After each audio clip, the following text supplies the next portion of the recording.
Mundurnya Arteria Dahlan dari DPR demi memberi ruang bagi cucu Soekarno merupakan peristiwa politik yang mengundang beragam spekulasi. Di satu sisi, langkah ini bisa dilihat sebagai bentuk pengorbanan politik, memperlihatkan loyalitas Arteria terhadap PDIP dan keluarga besar Soekarno. Arteria yang dikenal sebagai politikus vokal dan keras dalam beberapa isu, secara tiba-tiba memutuskan untuk mundur. Menimbulkan pertanyaan, apakah ini murni keputusan pribadi atau ada tekanan dari pihak tertentu di dalam Partai Demokrasi Indonesia Perjuangan?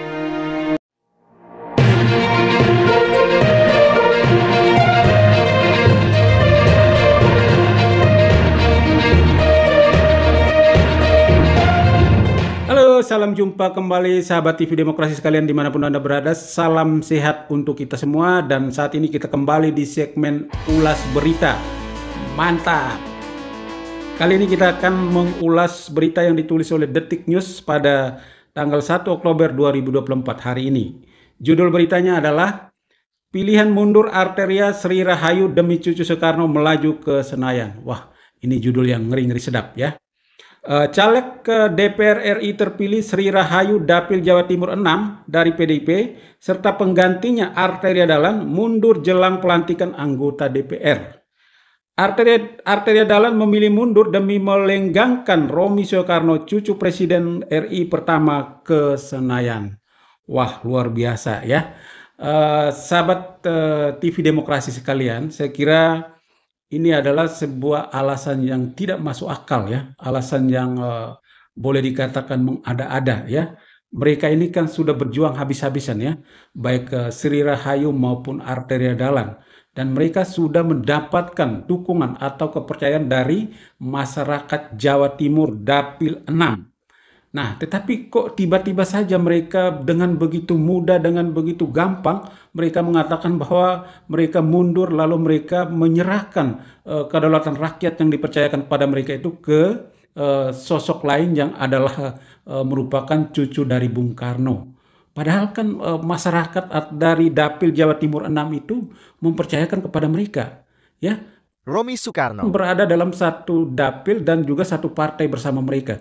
Tetapi rakyat menunjukkan keyakinan atau rakyat menunjukkan kepercayaan itu kepada mereka, bukan kepada Romy Soekarno. Tapi kenapa kok bisa Arteria Dahlan, kok bisa Sri Rahayu mundur begitu saja dan memberikan kesempatan itu atau memberikan daulat rakyat itu kepada Romy Soekarno? Ya, oke, sahabat TV Demokrasi sekalian, kesempatan ini kita akan mengulas ya, menganalisis dampak negatif dari keputusan ini atau dari peristiwa politik ini. Dampak negatif yang pertama adalah kritik nepotisme dan dinasti politik ya. Jadi saya kira peristiwa hari ini semakin memperkuat persepsi bahwa keluarga Bung Karno semakin mengukuhkan praktek dinasti politik. Padahal kita tahu bahwa selama ini PDIP begitu gencar ya, PDIP begitu tegas mengkritisi Presiden Jokowi dan anak-anaknya. Mereka menunjukkan bahwa mereka sangat keras menolak praktek politik dinasti di negeri ini, di republik ini. Tetapi peristiwa hari ini mau menunjukkan atau mau membuktikan kepada kita sekalian bahwa pelaku praktek dinasti politik di negeri ini adalah PDI Perjuangan. Oke? Kemudian alasan yang kedua, dampak negatif yang kedua adalah merosotnya kepercayaan publik. Publik merasa dibohongi ya, publik merasa dikhianati ya. Saya kira saat kampanye di lapangan di Dapil 6 Jawa Timur, saya kira Arteria Dahlan maupun Sri Rahayu tidak mungkin mereka mengatakan bahwa daulat yang kalian berikan ini akan kami serahkan kepada Tommy Soekarno karena dia adalah pewaris takhta Bung Karno. Saya kira tidak. Tapi yang mereka janjikan kepada masyarakat, kepada konstituen di Jawa Timur Dapil 6 adalah bagaimana mereka akan membawa aspirasi masyarakat ke Gedung Senayan. Bagaimana mereka akan menjadi wakil rakyat di Senayan. Itulah yang membuat masyarakat mempercayai mereka. Tetapi yang terjadi hari ini adalah mereka membohongi masyarakat. Mereka mengkhianati masyarakat. Ya, itu dampak negatif yang kedua. Kemudian yang ketiga adalah mengurangi kredibilitas Arteria Dahlan maupun Sri Rahayu ya. Jadi saya kira dengan peristiwa ini kredibilitas mereka itu semakin menurun, semakin berkurang gitu ya.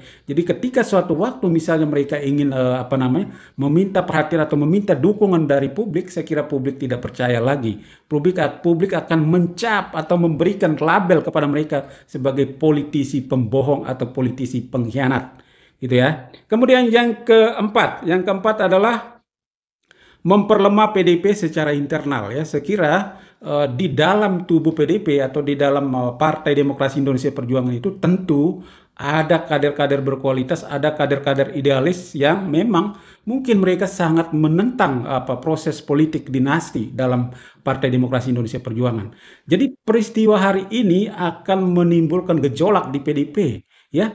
Kader-kader yang idealis tadi itu akan merasa terancam, merasa bahwa ada praktek yang tidak benar yang terjadi di dalam partainya.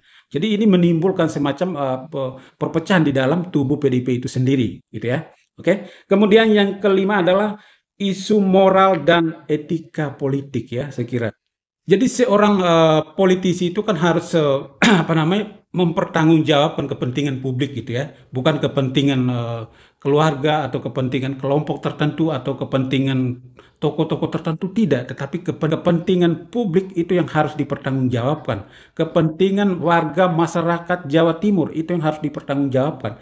Jadi saya kira pernyataan Arteria Dahlan bahwa dia mundur hanya karena demi untuk melenggangkan cucu Soekarno, saya kira ini adalah sebuah tindakan yang ya boleh dikatakan tidak beretika ya, secara politik ya tidak beretika, karena dia harus mempertanggungjawabkan kepercayaan masyarakat yang sudah diberikan kepadanya. Kalau misalnya Sri Rahayu mundur ya maka penggantinya adalah dia. Dia harus meneruskan ya atau mempertanggungjawabkan kepercayaan diberikan masyarakat itu ya sampai dengan proses pelantikan, kemudian dia harus bertanggung jawab selama 5 tahun ya. Ya, oke sahabat TV Demokrasi sekalian, secara keseluruhan saya kira alasan Arteria Dahlan mundur demi melayani keluarga Bung Karno ini berpotensi merusak citra politiknya dan memunculkan kritik terhadap dinasti politik ya. Kemudian yang berikut adalah membuat semacam perpecahan antara elit politik dengan masyarakat yang menginginkan atau menghendaki sistem politik yang terbuka dan yang lebih berorientasi kepada kepentingan rakyat ya, bukan kepada kepentingan golongan atau kepada kepentingan keluarga atau kepada kepentingan kelompok tertentu. Oke, saya kira demikian ya teman-teman sahabat penonton setia TV Demokrasi sekalian.